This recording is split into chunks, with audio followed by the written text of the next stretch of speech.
مثل الذين ينفقون أموالهم في سبيل الله كمثل حبة أنبتت 7 سنابل في كل سنبلة 100 حبة والله يضاعف لمن يشاء والله واسع عليم. الذين ينفقون أموالهم في سبيل الله ثم لا يتبعون ما أنفقوا منا ولا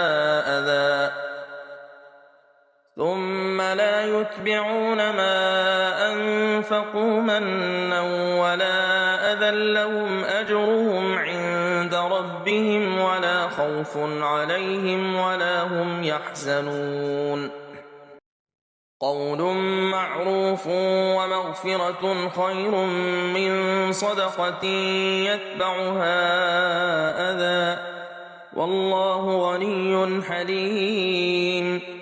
يا أيها الذين آمنوا لا تبطلوا صدقاتكم بالمن والأذى كالذي ينفق ماله رئاء الناس ولا يؤمن بالله واليوم الآخر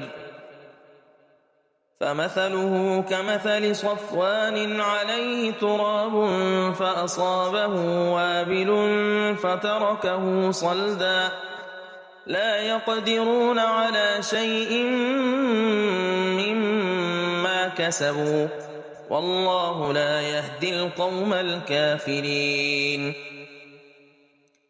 ومثل الذين ينفقون أموالهم ابتغاء مرضات الله وتثبيتا من أنفسهم كمثل جنة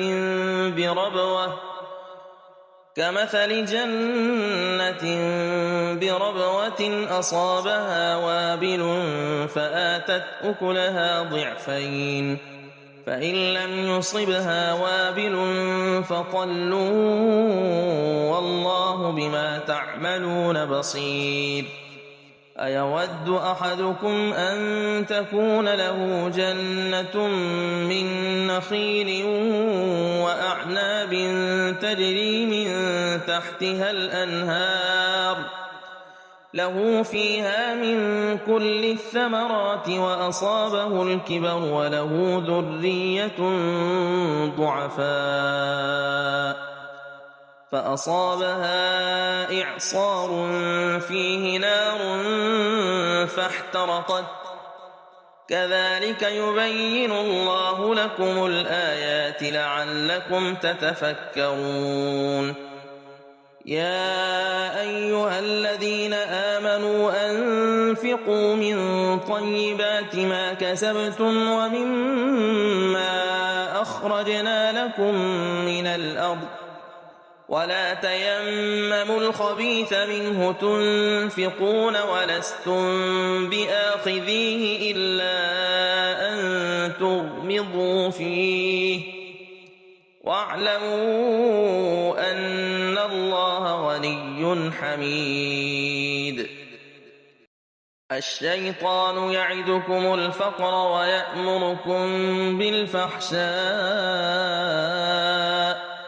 والله يعدكم مغفرة منه وفضلا والله واسع عليم.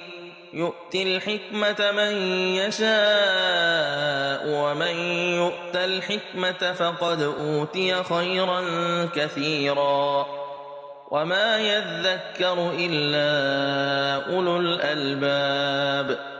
وما أنفقتم من نفقة أو نذرتم من نذر فإن الله يعلمه وما للظالمين من أنصار.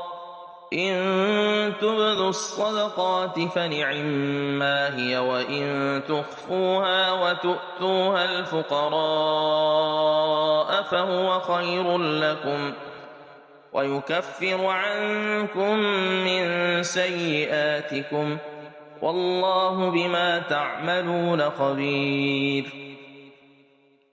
ليس عليك هداهم ولكن الله يهدي من يشاء وما تنفقوا من خير فلأنفسكم وما تنفقون إلا ابتغاء